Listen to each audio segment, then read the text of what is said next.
بسم اللہ الرحمن الرحیم۔ صحیح بخاری حدیث نمبر 111۔ حذیفہ کہتے ہیں کہ میں نے علی رضی اللہ تعالیٰ عنہ سے پوچھا کہ کیا آپ کے پاس کوئی اور بھی کتاب ہے؟ انہوں نے فرمایا کہ نہیں، مگر اللہ کی کتاب قرآن ہے، یا پھر سمجھ ہے جو وہ ایک مسلمان کو عطا کرتا ہے، یا پھر جو کچھ اس صحیفے میں ہے۔ میں نے پوچھا اس صحیفے میں کیا ہے؟ انہوں نے فرمایا دیت اور قیدیوں کی رہائی کا بیان ہے، اور یہ حکم کہ مسلمان کافر کے بدلے قتل نہ کیا جائے۔ صحیح بخاری حدیث نمبر 112۔ قبیلہ خواجہ کے کسی شخص نے بنو لیث کے کسی آدمی کو اپنے کسی مقتول کے بدلے مار دیا تھا۔ یہ فتح مکہ والے سال کی بات ہے۔ رسول اللہ صلی اللہ تعالیٰ علیہ وآلہ وسلم کو یہ خبر دی گئی۔ آپ نے اپنی اونٹنی پر سوار ہو کر خطبہ پڑھا اور فرمایا کہ اللہ نے مکہ سے قتل یا ہاتھی کو روک لیا۔ امام بخاری رحمۃ اللہ علیہ فرماتے ہیں اس لفظ کو شک کے ساتھ سمجھو۔ ایسا ہی ابو نعیم وغیرہ نے القتل اور الفیل کہا۔ ان کے علاوہ دوسرے لوگ الفیل کہتے ہیں۔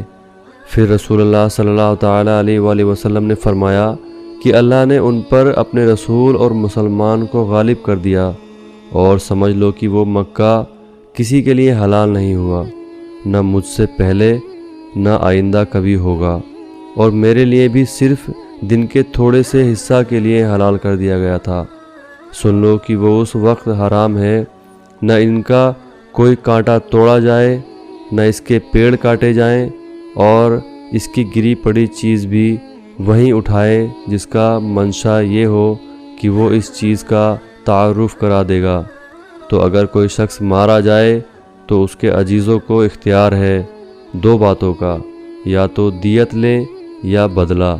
اتنے میں ایک یمنی آدمی ابو شاہ نامی آیا اور کہنے لگا یہ مسائل میرے لیے لکھوا دیجئے۔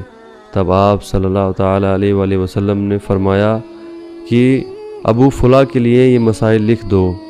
تو ایک قریشی شخص نے کہا کہ یا رسول اللہ صلی اللہ علیہ وسلم، مگر اس کھیر کاٹنے کی اجازت دے دیجئے، کیونکہ اسے ہم گھروں کی چھتوں پر ڈالتے ہیں، یا مٹی ملا کر اور اپنی قبروں میں بھی ڈالتے ہیں۔ یہ سن کر رسول اللہ صلی اللہ تعالیٰ علیہ وآلہ وسلم نے فرمایا کہ ہاں، مگر اس کھیر۔ صحیح بخاری حدیث نمبر 113۔ وہب بن منبہ کے بھائی کہتے ہیں کہ میں نے ابو ہریرہ رضی اللہ تعالیٰ عنہ کو کہتے ہوئے سنا کہ رسول اللہ صلی اللہ تعالیٰ علیہ وآلہ وسلم کے صحابہ میں عبداللہ بن عمرو رضی اللہ تعالیٰ عنہ کے علاوہ مجھ سے زیادہ کوئی حدیث بیان کرنے والا نہیں تھا، مگر وہ لکھ لیا کرتے تھے اور میں لکھتا نہیں تھا۔ دوسری سند سے معمر نے وہب بن منبہ کی پیروی کی، وہ حمام سے روایت کرتے ہیں، وہ ابو ہریرہ رضی اللہ تعالیٰ عنہ سے۔ صحیح بخاری حدیث نمبر 114۔ جب نبی کریم صلی اللہ تعالیٰ علیہ وآلہ وسلم کے مرض میں شدت ہو گئی تو آپ صلی اللہ تعالیٰ علیہ وآلہ وسلم نے فرمایا کہ میرے پاس لکھنے کا سامان لاؤ تاکہ تمہارے لیے ایک تحریر لکھ دوں، تاکہ بعد میں تم گمراہ نہ ہو سکو۔ اس پر عمر رضی اللہ تعالیٰ عنہ نے لوگوں سے کہا کہ اس وقت آپ صلی اللہ تعالیٰ علیہ وآلہ وسلم پر تکلیف کا غلبہ ہے، اور ہمارے پاس اللہ کی کتاب قرآن موجود ہے جو ہمیں ہدایت کے لیے کافی ہے۔ اس پر لوگوں کی رائے مختلف ہو گئی اور شورغل زیادہ ہونے لگا۔ آپ صلی اللہ تعالیٰ علیہ وآلہ وسلم نے فرمایا میرے پاس سے اٹھ کھڑے ہو، میرے پاس جھگڑنا ٹھیک نہیں۔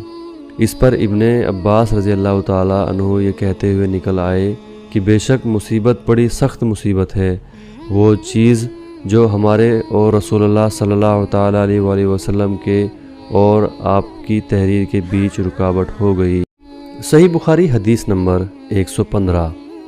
ایک رات نبی کریم صلی اللہ تعالیٰ علیہ وآلہ وسلم نے بیدار ہوتے ہی فرمایا کہ سبحان اللہ، آج کی رات کس قدر فتنے اتارے گئے ہیں اور کتنے ہی خزانے بھی کھولے گئے ہیں۔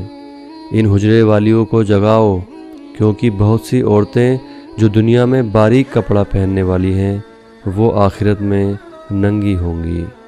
صحیح بخاری حدیث نمبر 116 عبداللہ بن عمر رضی اللہ تعالیٰ عنہ نے فرمایا کہ آخر عمر میں ایک بار رسول اللہ صلی اللہ تعالیٰ علیہ وآلہ وسلم نے ہمیں عشاء کی نماز پڑھائی۔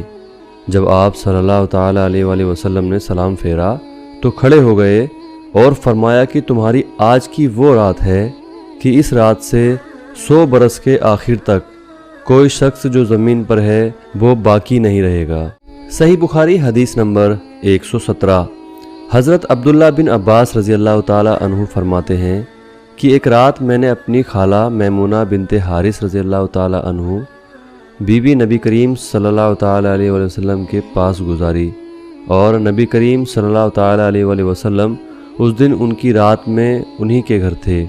آپ صلی اللہ تعالیٰ علیہ وآلہ وسلم نے عشاء کی نماز مسجد میں پڑھی، پھر گھر تشریف لائے اور 4 رکعت نماز نفل پڑھ کر آپ صلی اللہ تعالیٰ علیہ وآلہ وسلم سو گئے۔